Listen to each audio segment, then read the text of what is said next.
반갑습니다. 오늘은 미국 미디어의 현황을 적나라하게 파헤치고 일론 머스크가 어떤 대우를 받았고 어떻게 대응하고 있는지, 어떻게 다가오는 11월 5일 미국 대선의 판도를 뒤엎었는지 살펴보겠습니다. 먼저 오늘 일론이 X를 통해 공유한 영상의 번역 자막 영상을 보며 미국 미디어의 편향성부터 보겠습니다. Have you noticed how some in the media just suck up to some politicians? I'm struck just in your presence. Struck in her presence. Looking you in the eye with your passion that you are displaying. 이 영상은 내용만 보면은 팬 미팅 같지만 놀랍게도 CNN에서 카말라 해리스를 인터뷰하는 영상입니다. 존재감만으로도 감동을 받고 있으며 눈만 마주쳐도 그 열정을 보일 수 있다는 나쁘끄러운 말을 대놓고 하는 것을 볼 수 있습니다. 다른 정치인들은 어떻게 대하는지도 살펴보겠습니다. Republicans are treated differently. If I may finish just answering Well, let me this just. is really important. I'm gonna go ahead and interrupt you here. On the DOJ Are you and comfortable the with that term? FBI, Let's just, we have just on seen. my question, though, Governor. Excuse me. Aggressive interviews are easy to notice, but some bias is more subtle. 이처럼 아주 다른 태도로 인터뷰를 진행하는데 이 내용은 상대적으로 파악하기가 쉽습니다. 조금 더 교묘한 방식의 차별 살펴보겠습니다. For example, What a great campaign! the media have always covered Iowa caucus victory speeches. We're going to want to listen in very, very closely. Thank you, Iowa. But this year, when Trump won, Thank you. We love you all. CNN cut away from his speech. Here he is right now under my voice. You hear him repeating his anti-immigrant rhetoric. Actually, no, Jake, you hear him. We don't. CNN wouldn't let us actually listen to Trump and decide for ourselves. MSNBC showed none of Trump's speech.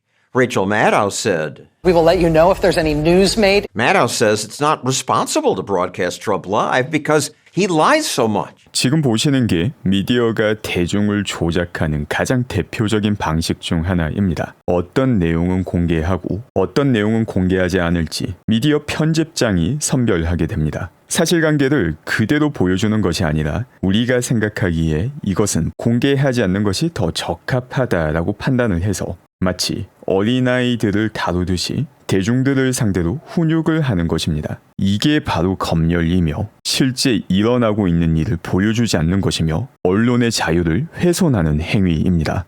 성인을 상대로 훈육을 한다는 것조차 문제가 있지만 그 훈육의 방향성조차 아주 문제가 많습니다. 도널드 트럼프가 거짓말쟁이이기 때문에 직접 말하는 내용을 보여주지 않겠다고 밝혔는데 과연 트럼프만 거짓말을 하는지 다른 정치인들은 거짓말을 하지 않는지도 살펴보죠. But we reporters can point that out instead of cutting away when he talks.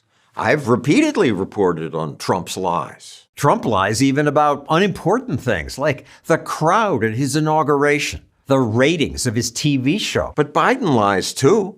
Here he lies about doing well in law school.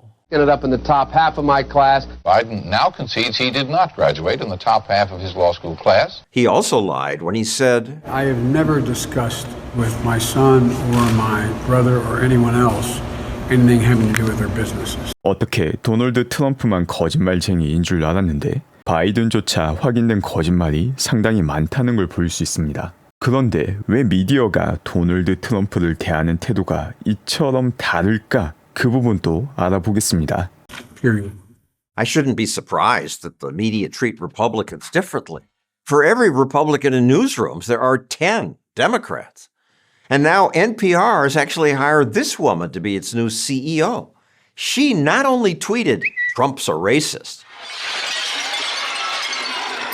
but during BLM looting said, sure, looting is counterproductive, but it's fine because what they're looting comes from a system of oppression.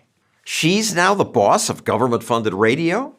Yes. 그 답은 중립성의 훼손에 있습니다. 미디어는 정치적 영향에서 벗어나 객관적으로 사실을 보도하고 보도된 사실을 바탕으로 사람들이 판단을 할 수 있어야 되는데 벌써 정치적으로 편향된 미디어가 이 편향성에 짜 맞춰진 형태의 보도가 이루어지고 있는 것입니다. 여기서 모순은 극에 달하게 됩니다. 똑같은 일이 벌어졌음에도 불구하고 본인이 생각하는 정치적 방향성과 일치하느냐 혹은 일치하지 않느냐에 따라서 미국의 주에 대한 평가마저 바뀌게 됩니다. 그 내용 살펴보겠습니다.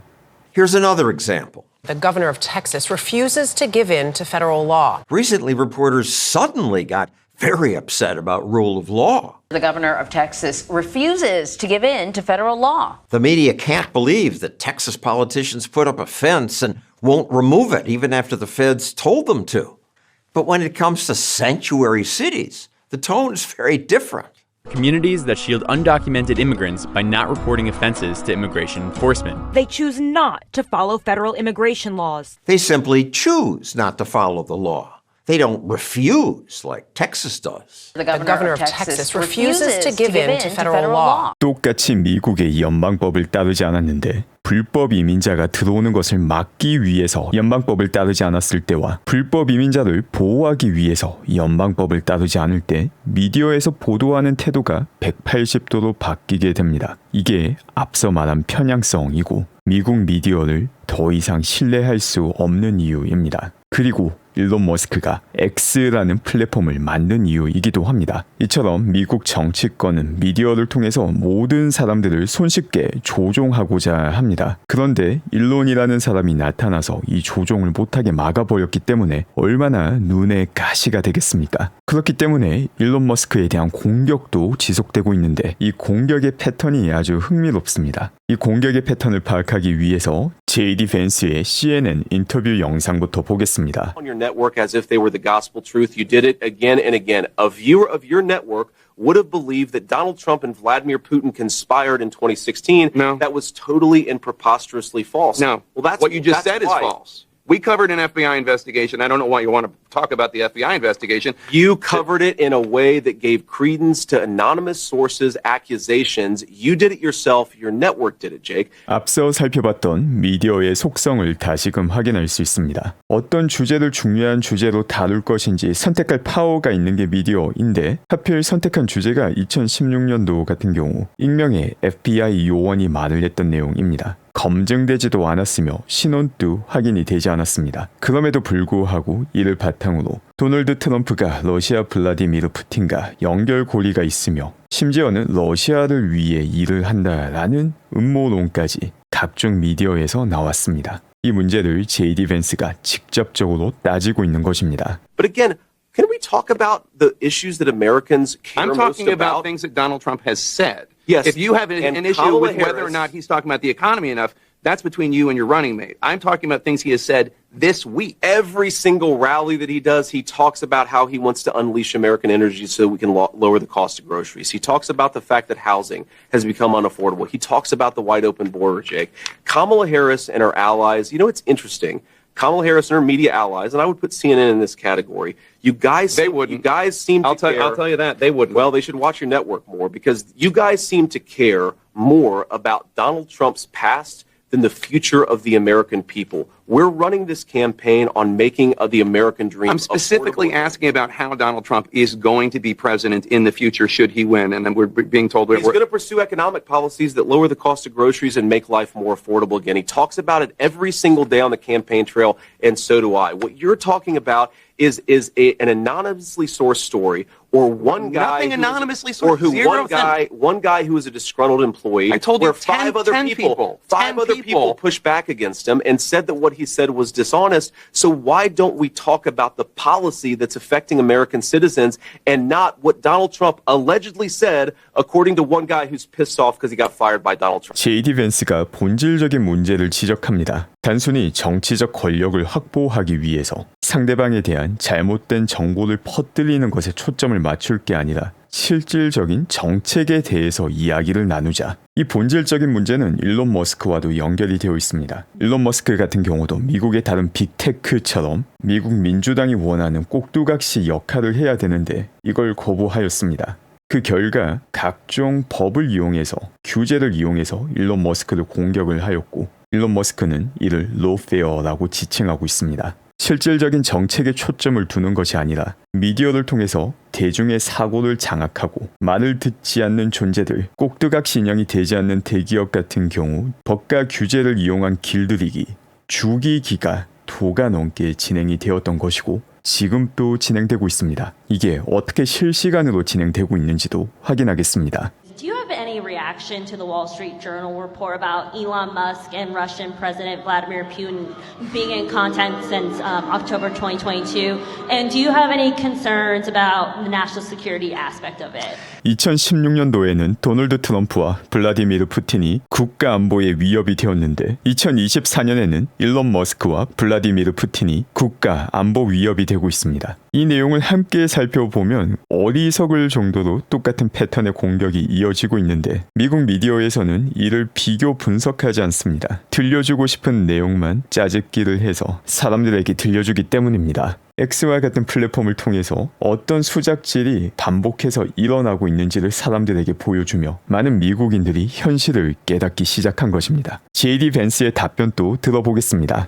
Yeah, so I have two responses to it. So first of all, Elon is a friend, and obviously he's a big supporter of the president and of mine. We're grateful for his support, but I'm not his spokesperson, right? So I'm not going to stand up here and try to pretend that I know everything that Elon Musk has ever done. But the second thing that occurs to me about this is it's almost like the Democrats are running the exact same playbook from 2016, but with different names and different times.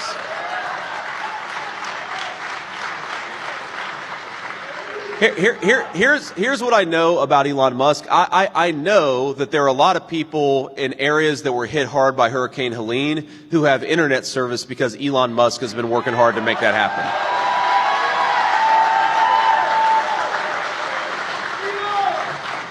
I know that Elon Musk represents something that really matters to me about the next generation of American entrepreneurship. I want people building rockets to go to Mars. That is a great and inspiring thing for our country. And if you think about it, it illustrates something that's really broken. Just consider this. Our parents and grandparents, they went to Mars, or excuse me, they went to the moon with pocket calculators and slide rulers. Americans can't even build enough housing for our citizens now. I think that suggests something fundamentally broken. And what I like about Elon Musk is that he reminds us that America is a nation of great ambitions, of great dreams. And I believe that it is the solemn obligation of the American civilization to conquer the stars. We are meant for great things in the United States of America. And Elon reminds us of that. 바로 이런 배경이 있기 때문에 일론 머스크는 적극적으로 정치적인 행보에 나서야 했으며 일론 머스크의 정치적 행보를 통해서 아주 큰 변화를 성취하기도 하였습니다. 더 이상 법과 규제로부터 공격을 받는 것이 아니라 오히려 기술적 혁신을 위한 규제 혁신을 일론 머스크가 주도할 수 있는 미래를 준비 중인 것입니다. 마지막으로 어제 메디슨 스퀘어 가든에서 진행되었던 일론 머스크의 연설을 확인하겠습니다.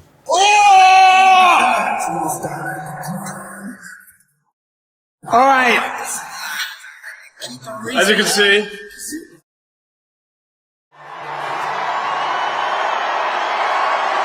I'm not just MAGA. I'm dark, gothic MAGA. Well, the energy in this room is incredible.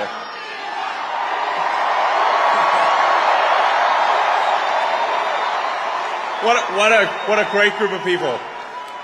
All right, I've only got one question for you, and then I'm getting out of here because this is your stage. But we set up Doge. Yes. How much do you think we can rip out of this wasted $6.5 trillion Harris-Biden budget? Well, I think we can do at least $2 trillion. Yeah! Yes. $2 trillion. I mean, at the end of the day, you're being taxed. You're being taxed. All government spending is taxation. So whether it's direct taxation or all government spending, it either becomes inflation or it's direct taxation. Your money is being wasted, and the Department of Government Efficiency is going to fix that. We're going to get the government off your back and out of your pocketbook.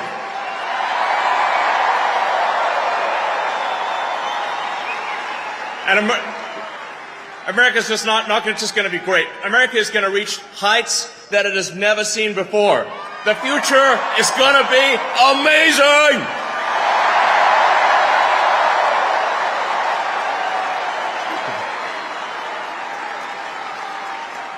Now,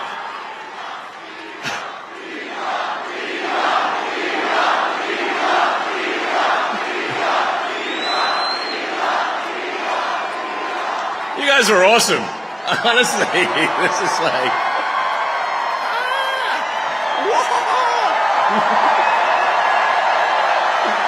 Yeah. I mean, this is the kind of positive energy that America is all about.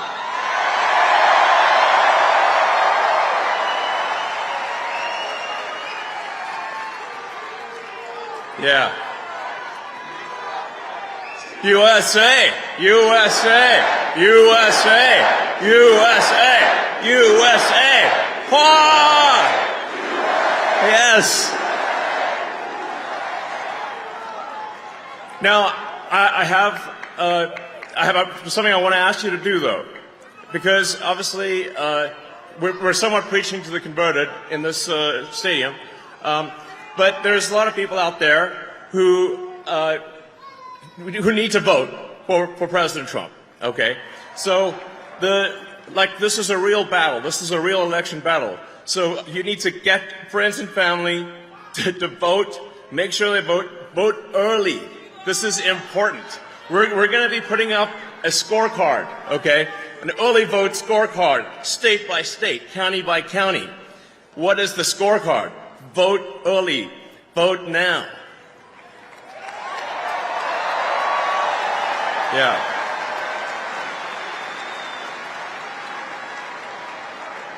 Make the margin of victory so big that you know what can happen.